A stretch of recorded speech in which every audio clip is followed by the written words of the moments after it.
अल्हम्दुलिल्लाह रब्बिल आलमीन वस्सलातु वस्सलामु अला रसूलिहिल अमीन व अला आलिहि व अस्हाबिहि अजमईन अम्मा बाद फौज़ु बिल्लाहि मिनश शैतानिर रजीम बिस्मिल्लाहिर रहमानिर रहीम व वस्सैनल इंसाना बिवालिदैहि हमलतहु उम्मुहु वहनन अला वहनि व फिसालुहु फी आमैनि अन इश्कुर ली व लिवालिदैक इलैयल मसीर सदकल्लाहुल अज़ीम।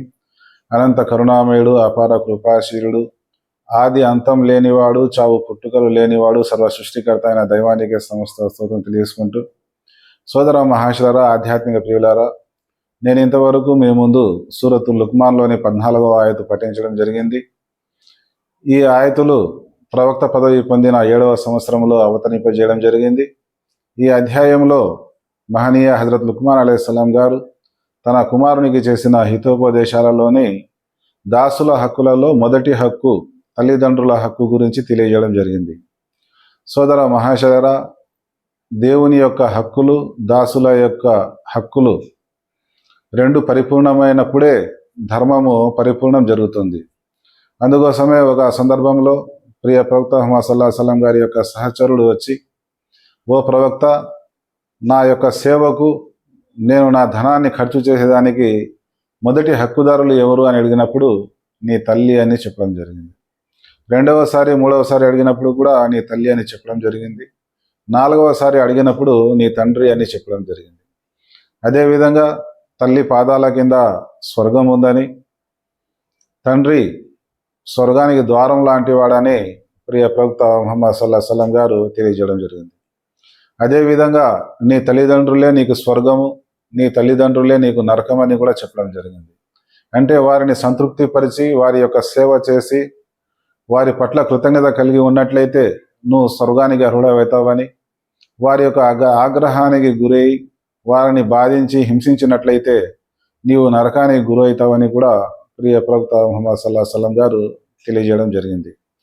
ఏ వ్యక్తినైతే తల్లిదండ్రులను ముసలితనంలో బలహీనంగా ఉన్న సమయంలో పొంది వారి యొక్క సేవ చేసి స్వర్గానికి అర్హుడు ఎవడైతే కాడో అతడు దరిద్రుడని, దేవుని అభిశాపానికి గురైన వాడని కూడా ఒక సందర్భంలో ప్రియ ప్రవక్త ముహమ్మద్ సల్లల్లాహు అలైహి వసల్లం గారు తెలియజేయడం జరిగింది. మరి సోదర మహాశయరా, ఒక అబ్బాయి జన్మకు తండ్రి కూడా కారణమైనప్పటికీ కానీ స్త్రీ మాత్రము బలహీనతపై బలహీనతను సహించి మృత్యుముఖంలోకి వెళ్ళి బిడ్డను జన్మనిస్తుంది. 9 మాసాలు కడుపులో మోసి 20 మాసాలు అతనికి పాలు త్రాపించి సేవ చేస్తుంది. కాబట్టి తల్లి పాల రుణము ఎంత సేవ చేసినప్పటికీ కూడా తల్లి పాల రుణం తీర్చుకోలేరని విశ్వకారుణ్యమూర్తి జగత్ప్రవక్త ముహమ్మద్ సల్లల్లాహు అలైహి వసల్లం గారు తెలియజేయడం జరిగిందన్నమాట.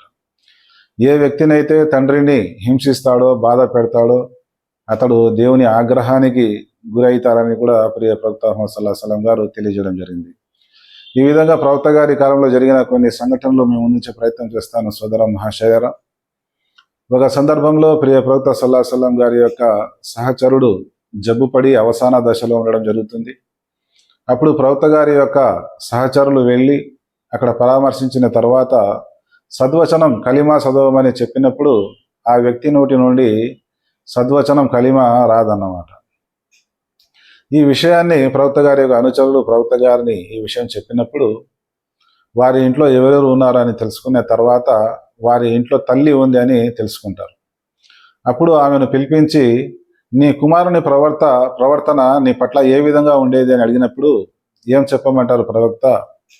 ప్రతి సందర్భంలో కూడా నన్ను కించపరిచి బాధ పెట్టి మాట్లాడేవాడు, తన భార్యను సంతోష పెట్టేవాడు, ఈ విధంగా నాకు ప్రతినిత్యం అవమానపరిచేవాడని చెప్పడం జరుగుతుంది. అప్పుడు ప్రవక్త గారికి విషయం అర్థమవుతుంది. నీ కొడుకును నీవు క్షమించి వేయి, నీ కొడుకు నోటి ద్వారా సద్వచనం రావడం లేదు, కల్మే షహాదత్ చదవడం లేదు. ఒకవేళ అతను ఈ సద్వచనం చదవకుండానే చనిపోయినట్లయితే అతను నరకానికి గురయ్యేదానికి అవకాశం ఉందని చెప్పినప్పుడు నేను క్షమించను ప్రవక్త అని చెప్పడం జరుగుతుంది. అప్పుడు నీకు ఇష్టమేనా నేను కట్టెలు తెప్పించి నీ కుమారుణ్ణి ఆ కట్టెలపై పడుకోబెట్టి అగ్నిలో కాల్చేయడం నీకు ఇష్టమేనా అని చెప్పడం జరుగుతుంది. మరి ప్రవక్త, నా కళ్ళ ముందు నా కుమారుణ్ణి మీరు కాలుస్తారా, నేను క్షమించి వేస్తున్నాను అని ఆ తల్లి చెప్తుందన్నమాట. అప్పుడు ఆ ప్రవక్త గారి యొక్క సహచరులు వెళ్ళి ఆ అనారోగ్యంతో ఉన్న వ్యక్తిని పరామర్శించినప్పుడు అతని నోటి ద్వారా సద్వచనం అనేది వస్తుంది. మరి కొంతకాలానికి ఆయన చనిపోవడం కూడా జరుగుతుంది. మరి ఈ విధంగా ప్రవక్త గారి కాలంలో ఎవరైతే తల్లి ఆగ్రహానికి గురవుతారో వారి నోటి నుండి సద్వచనం కూడా పలకలేరనే విషయం మనకు ఈ హదీసు ద్వారా తెలుస్తుంది. అదేవిధంగా యమన్కు చెందిన ఒక ప్రవక్త గారి యొక్క అనుచరుడు ఉవైస్ కర్ని అని ఆయన ప్రవక్త గారి యొక్క బోధనలు తెలుసుకొని సత్యధర్మంలోకి ప్రవేశించి ముస్లిం కావడం జరుగుతుంది. కానీ ఆయనకు ప్రబలమైన కోరిక ఉండేది, ప్రవక్త గారిని దర్శించుకోవాలని, ప్రవక్త గారితో కలవాలని చాలా బలమైన కోరిక ఉండేది. కానీ తల్లికి సేవ చేసేదాని కోసము తాను తప్ప వేరే వారు లేరు కాబట్టి ఆ తల్లి సేవలో నిమగ్నమైపోయి ప్రవక్త గారి వద్దకు రాలేకపోయినారు. ఈ విషయం తెలిసిన ప్రవక్త తన సహచరులకు ఈ విధంగా తెలియజేయడం జరిగింది. ఓవైస్ కర్ని అనే ఒక వ్యక్తి యమన్లో ఉన్నాడు. అతను ఒకవేళ మదీనాకు వచ్చినట్లయితే అతని ద్వారా మీరు మీ క్షమాపణ కోసం వేడుకోలు చెప్పించుకోండి. అతని వేడుకోలు దేవుని వద్ద తప్పకుండా స్వీకరించబడుతుందని ప్రియ ప్రవక్త సల్లల్లాహు అలైహి వసల్లం గారు తెలియజేయడం జరిగింది. ఆ విధంగా ప్రవక్త గారు ఇహలోకాన్ని వీడిన తర్వాత హజరత్ ఉమర్ రజాన్ గారి కాలంలో ఆయన మదీనా నగరానికి రావడం జరుగుతుంది. అప్పుడు హజరత్ ఉమర్ రజాన్ గారు వారిని కలుసుకొని ఉవైస్ కర్ని అంటే మీరేనా అని అడగడం జరుగుతుంది. అవును నేనే అని చెప్పినప్పుడు, ఈ విధంగా మీ గురించి భవిష్యవాణి ప్రవక్త గారు చెప్పడం జరిగింది, మా విన్నపం ఏమంటే మా కోసం మీరు వేడుకోలు చేయండి అని హజరత్ ఉమర్ లాంటి మహనీయ గొప్ప ప్రవక్త గారి యొక్క సహచరులైన హజరత్ ఉమర్ గారు ఆయన కోసము వేడుకోవాలని రిక్వెస్ట్ చేయడం జరిగింది. అంటే ఈ విధంగా మనకు తల్లిదండ్రుల సేవ చేయడం ద్వారా దేవుని వద్ద గొప్ప స్థానం కలుగుతుంది, వారి యొక్క వేడుకలు తప్పకుండా అంగీకరించబడుతుందనే విషయము ఈ హదీసు ద్వారా మనకు తెలియజేయబడుతుంది. అదేవిధంగా ప్రవక్త గారి యొక్క కాలంలో జరిగిన మరొక సంఘటన ఏమంటే, ఒక వ్యక్తి వచ్చేసి, ప్రవక్త నాకు మా నాన్న చెప్పపెట్టకుండానే నా జేబులో నుంచి డబ్బు తీసుకుంటున్నాడు, మీరు మా నాన్నను మాట్లాడండి అని చెప్పినప్పుడు ఆయన వారి యొక్క తండ్రిని పిలువనంపడం జరుగుతుంది. అప్పుడు ఒక ముసలి వ్యక్తి కర్రె సహాయంతో నడుచుకుంటూ ప్రవక్త దగ్గరకు రావడం జరుగుతుంది. అప్పుడు ప్రియ ప్రవక్త సల్లల్లాహు అలైహి వసల్లం గారు, ఏమయ్యా నీ కొడుకు చెప్పపెట్టకుండానే నువ్వు డబ్బులు తీసుకుంటున్నావు అంట అని అడగడం జరుగుతుంది. ప్రవక్త, ఇతను బలహీన స్థితిలో ఉన్నప్పుడు నేను బలవంతునిగా ఉండేవాడిని, ఆరోగ్యంగా ఉండేవాడిని, కష్టం చేసి డబ్బు సంపాదించేవాడిని. ఆ సంపాదించిన డబ్బుతో ఇతని అవసరాలన్నీ నేను తీర్చాను. ఈ వస్తువు కావాలని అడగలేని స్థితిలో అతనికి కావలసిన స్నానం కానీ, ఆహారం కానీ, బట్టలు కానీ, చదువు కానీ, అతని అవసరాలన్నీ నేను తీర్చినాను. ఇప్పుడు నేను నా అవసరాలు తీర్చుకోలేని స్థితిలో ఉన్నాను, నా పనులు నేను చేసుకోలేని స్థితిలో ఉన్నాను. కాబట్టి నేను ఇతని డబ్బు కాకపోతే నేను ఎవరి డబ్బు తీసుకొని ఖర్చు చేసుకోవాలని ఆ ముసలి వ్యక్తి చెప్పినప్పుడు విశ్వకారుణ్యమూర్తి జగత్ ప్రవక్త ముహమ్మద్ సల్లల్లాహు అలైహి వసల్లం గారు ఏమన్నారంటే, నీవు నీ సంపాదన అంతా నీ తండ్రిదే అని ప్రియ ప్రవక్త ముహమ్మద్ సల్లల్లాహు అలైహి వసల్లం గారు తెలియజేయడం జరిగింది. మరి సోదర మహాశయులారా, తల్లిదండ్రుల పట్ల కృతజ్ఞత కలిగి ఉండండి, వారిని ప్రసన్నం చేసుకోండి, వారి పట్ల సత్ప్రవణ కలిగి ఉండండి, వారి యొక్క సేవ చేయండి, వారిని సంతోషంగా ఖర్చు పెట్టి వైద్యం చేయండి, బట్టలు కొనిచ్చండి అని దైవ ప్రవక్త బోధనలు ఉన్నట్లయితే, మరి ఈరోజు ధనం ఉన్న వాళ్ళు ఒక విధంగా, ధనం లేని వాళ్ళు మరొక విధంగా తల్లిదండ్రుల్ని హింసిస్తున్నారు, బాధ పెడుతున్నారు. కొందరు ధనవంతులైతే ఓల్డేజ్ హోమ్లో పెట్టడము, ఇంకా మరి ఈ రోజుల్లో చూసినట్లయితే కులాలకు వృద్ధాశ్రమాలు సపరేట్గా పెట్టుకోవడం జరిగింది. వారి కేటగిరీని బట్టి నెలకు 10,000 20,000 ఇచ్చి వృద్ధాశ్రమాల్లో చేర్పించే వాళ్ళు కూడా కొంతమంది ఉన్నారు. ధనికులు ఉద్యోగాలు చేసేవారు ఈ విధంగా తల్లిదండ్రుల సేవ చేయడం లేదు, వృద్ధాశ్రమాల్లో పెట్టడం జరుగుతుంది. వృద్ధాశ్రమాలు పుట్టగొడుగుల్లా వేల సంఖ్యలో పెరిగిపోతున్నాయి. ఎవరైతే ఆర్థికంగా బలహీనంగా ఉండారో వారు తమ తల్లిదండ్రుల్ని సతాయించి, మీరు మాకు మంచి ఆస్తులు కల్పించినప్పుడు, ఉద్యోగాలు కల్పించినప్పుడు మీరు మాకెందుకు అన్నారు అనేసి తల్లిదండ్రుల్ని హింసించి బాధ పెట్టడం కూడా జరుగుతుంది. కానీ తల్లిదండ్రులు అనేవారు ఒక గొప్ప కానుక. దేవుని దేవుని యొక్క ఆగ్రహం నుంచి మనం కాపాడుకోవాలంటే, దేవుని యొక్క శిక్ష నుంచి కాపాడుకోవాలంటే, మా ఈ మానవ ఉనికికి ఈ జన్మకు కారణజన్ములైన తల్లిదండ్రులు ఎవరైతే ఉన్నారో వారిని ఒక గొప్ప వరంగా భావించి వారి యొక్క సేవ చేయాలి.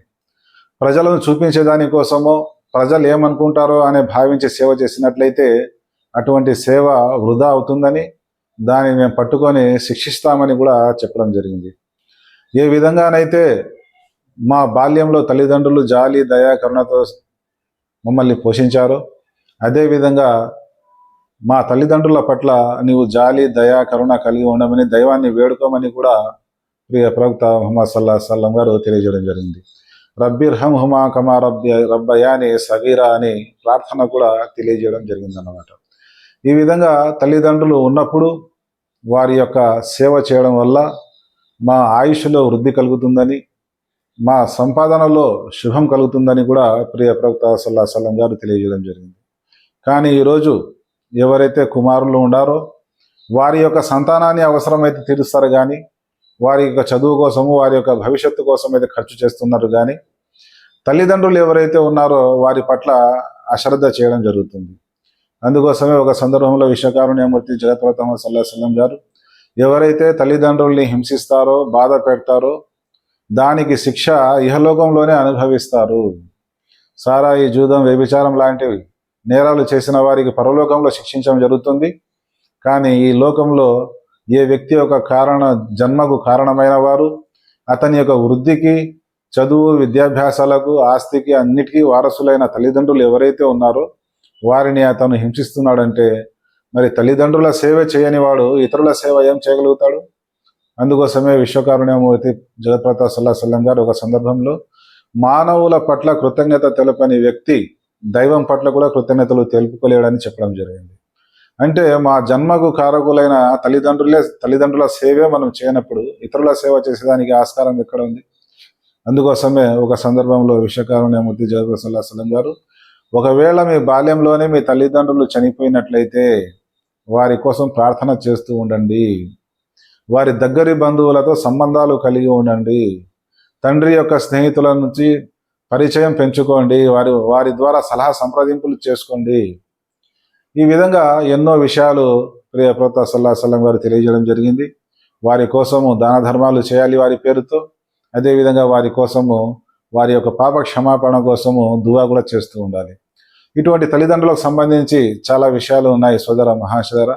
ఒకే సందర్భంలో అన్ని విషయాలు చెప్పుకునేదానికి అవకాశం లేదు.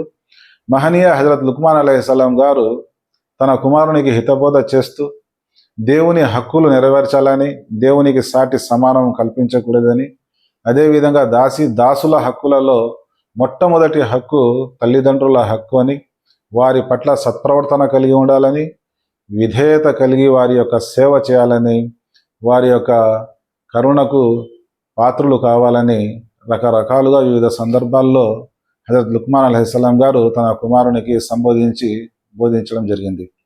మరీ ముఖ్యంగా ఆ మక్కా నగరంలో ఎవరైతే చిన్నపిల్లలు ఇస్లాం స్వీకరించారో, సత్యధర్మంలోకి ప్రవేశించారో వారిని విగ్రహారాధన చేయాలని, బహుదైవారాధన చేయాలని తల్లిదండ్రులు బలవంతం చేసేవారు.